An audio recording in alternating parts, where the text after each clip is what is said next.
Look at this beautiful child. Did you have an ugly baby? Did you look at your baby and say, oh, my goodness? Denise Cuccinat is with us. You're the mother of 3 children. You say your firstborn was ugly. My firstborn, he was a baby boy. He was 2 weeks late, so he was all wrinkly from being 2 weeks late. Do you see the monitor? Oh. What did you think when you saw this baby? I was glad that I had natural childbirth. I was glad. At the time, I was nervous I wanted to be knocked out. But after I saw the picture, I was very glad that I was awake because I wouldn't have believed it. I was no beauty and neither was my husband. But when I saw this baby, I said, this is terrible, ugly. Did the doctor know that you felt this way? I don't think with the first didn't think so. He did with the second? Because I told him, yeah. I said, they're ugly, they're always, but they get better. Did you know that when you had your first baby, or how scarred were you when this happened? I wasn't scarred. No, not at all. I was the oldest of 5 children, so my brothers and sister came home looking nice. When I saw my own child, I said, no. Now, you're laughing now. Were you laughing then? I laughed about it because when I brought him in then at the first feeding, and I was holding him like this, and he picked up his head and looked at me, I said, he's so strong. I couldn't say he was so beautiful. I said, he's so strong. He could pick up his head. Did your folks or his folks know that you had these feelings? I told people before they could even say anything to me. I said, he's ugly. You said that? I called Mom at home and I said, Ma, he's ugly. And what did your mother say? She didn't say anything until she came up and saw him. She said, you're right, he is ugly. Carol Lessman says your baby Joey was ugly at birth. Is that right? Very ugly. Now, what did you think he looked like?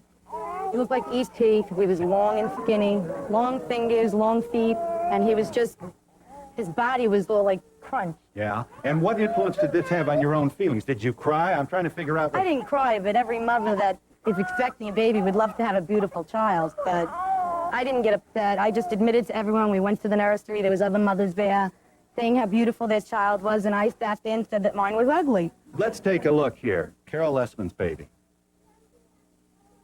Do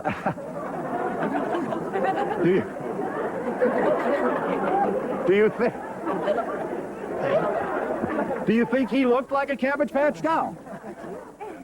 I dressed him in Cabbage Patch clothes because he was that skinny, and I just took the picture with him with the Cabbage Patch dolls, and everyone said they were better looking than he was. Now, you believe your baby's gorgeous now, don't you? Yeah. Kyle Little here. About time we talked to a father here. You've got, hold on to this. Let me. I love you too. That's just 3 stops. Not everybody knows how to do this. Oh, this is easy.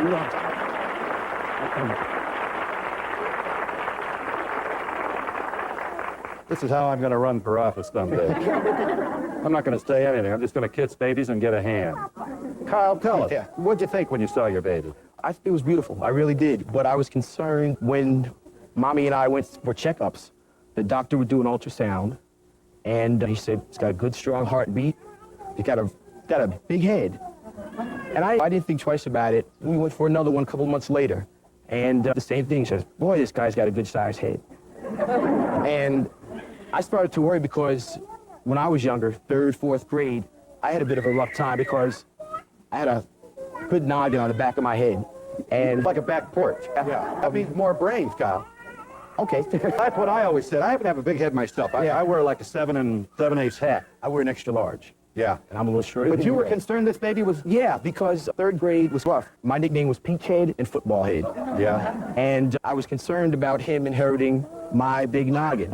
And his mother has a bit of a forehead. And I said, goodness, combination of her forehead and that noggin on the back. I'm like, is he going to do all this or what? I was just concerned about that. I was really concerned about that. We haven't seen your baby's picture at birth, have we? Look at that. Now, look at this baby. What are you thinking there? There you are on TV, beautiful child. Also here with us, this is interesting. This is Karen Lippert, who happens to work for the Donahue Show. And you don't get to do that without us exploiting you at least once on television. Let me brag a moment here about Karen. Karen, first of all, how old were you when you had your baby? 43. Not unlike a lot of women. A lot of women today, yes. I think that the first thing we worry about when you're over 40 is getting through the amnio. And then after that, you start to worry about other things. Jonathan, are you jealous because I'm holding another baby? Yeah, Did we talk in the office or not? You were first obviously concerned about the health of your baby, right? Oh, this is your first and one and only baby, One and only baby, yes. And you, after amnio cleared you took away all the anxiety about a problem with Jonathan just took your microphone off there. Obviously, Jonathan's going to have to be trained to be a talk show guest. Look at this, how much fun he's having. We're right here. When were you concerned about the cosmetic features of your baby there? He was a month early, so I think I was scared that something wouldn't be finished. Yeah. And then his face was so perfect and little, I thought, I wonder if it's like this, now, and it won't be in a few days because he was early. Because it's just, you just worry. You just don't know how long they're going to stay looking any particular way. So I must say, I thought, maybe this is all temporary. Maybe this has something to do with him being early. But he just continued to. Would you be honest and say that you were surprised he was so good looking? Or? Yeah, it's not. I think you're surprised if your child looks older. I was surprised that he looked so wonderful. Yeah. And people say he looks like you, and I'd say, yes, but better. Let me see Jonathan at birth here. Brian, look at that. Yeah, look at that. Looks like a Norman Rockwell subject. Karen, you are next to Lori Tannenbaum. You say your baby girl was ugly at birth? That's hard to believe. She was very ugly. She had pimples on her nose. She had frozen capillars in her cheeks. She had fur on her ears. She was swollen nose, swollen hands. She was ugly. Uh-huh. Let's take a look here. Let's see your baby. Look at yeah, with the towels there, it looks like, yes, it looks like about the end of round 2 with Mike Tyson there. I see what you mean. Now this is not at all uncommon. I'm sure any OBGYN is going to tell you. They told me he wasn't as ugly as I thought he was. I really thought he was really ugly. Uh-huh. How bothered were you by this?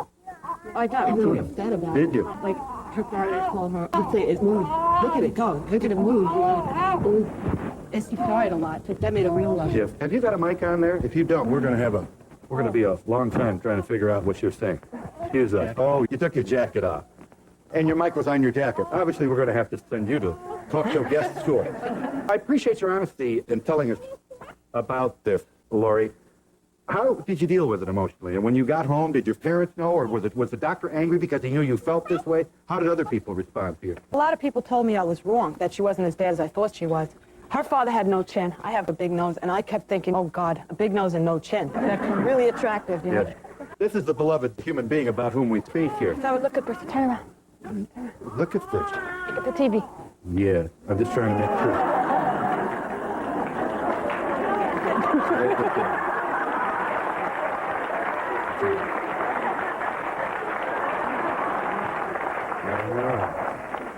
Lori, I don't have your baby's name here. Sarah.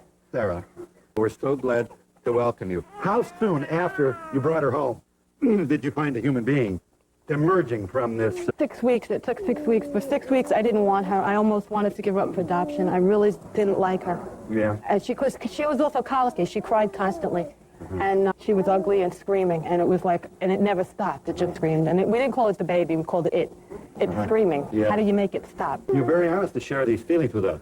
And then she slept a full night at 6 weeks old, and I started thinking she wasn't so ugly anymore. Now, when you look back on this experience, what would be your good counsel to those women who may be pregnant and may be into Get a the housekeeper to wake up with it at night, and you won't think your baby's so ugly. Look at this child, how pretty she is. Jewelry and all.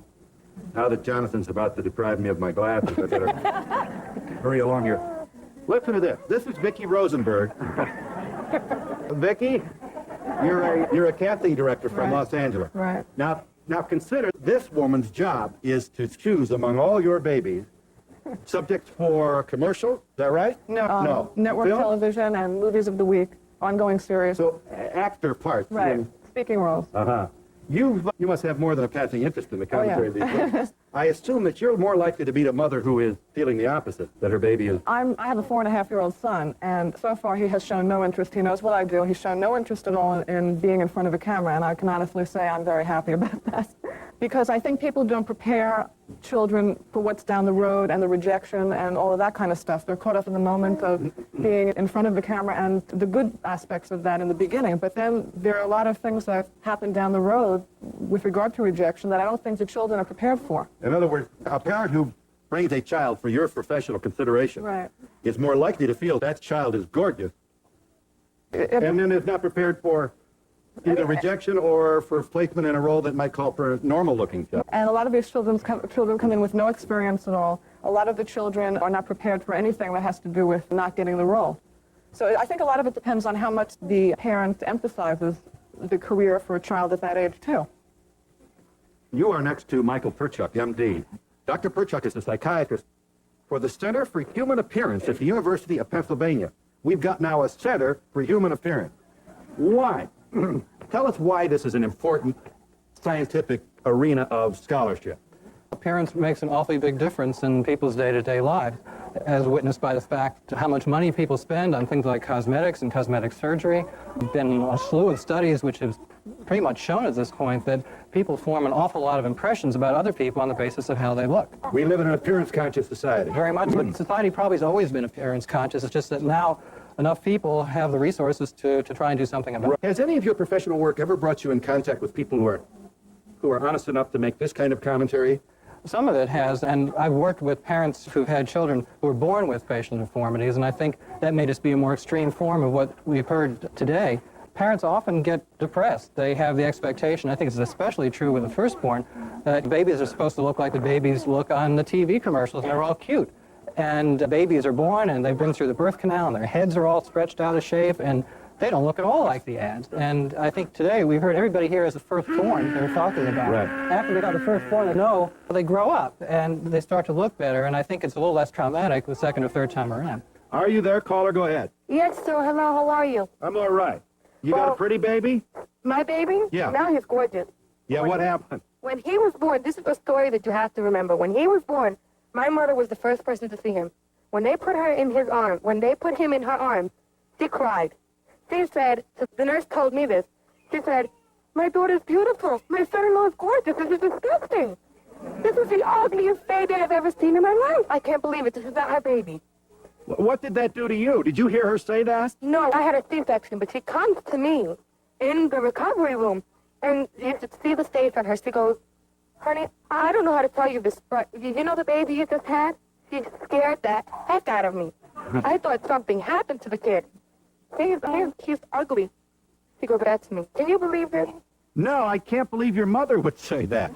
Was this her first grandchild? Yes. And how long did it take you to recover from this kind of commentary?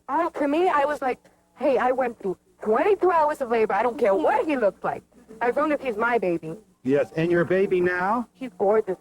They want me to put him for modeling. He's gorgeous, Phil. Really? The biggest blue eyes you've ever seen. We can get you in a movie of the week, maybe. Vicki Rosenberg can help you with that. I He don't also think wants so. you to I want know your that vote if you for should myself. choose to make your child a candidate for professional work, you've got to be prepared for a real adult kind of rejection, which not a few parents and children suffer.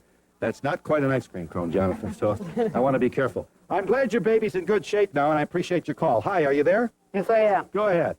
When my baby was going to be born, before the baby came out, the doctor told me it was going to be ugly. How did he know? He said because of the position of the head, when the baby comes out, it's going to have a cone head and not to be alarmed. And when it did, it had a huge cone head. But he said within 12 hours, he said it should go down. She had a what? Cone head. So, what was it? It was shaped like a cone.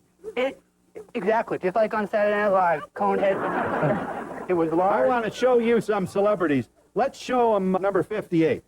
Can you guess who this is? Do you know who that is? It's Mario here. You mean no? No, that's Mario Van Peebles. Show him the next picture. There he is. Now the next slide. Who is this? Very good. Next slide. That is Liza Minnelli. Next slide. Look at this. You know who this is, Sammy Davis? No. Next slide. It's Marla Gibb. Next slide. You know who that is? Sally Struthers? No. Next slide. Tracy Nelson. Here, look at this. Next slide. Actually, these are very good-looking babies here. You know who this is? Next slide. Lola Falana. Next one. Can you tell? Next. That was Barbara Stanwyck. And next. Oh, you'll never guess this. Look at somebody combed her hair. That is Lisa Marie Presley, today and then.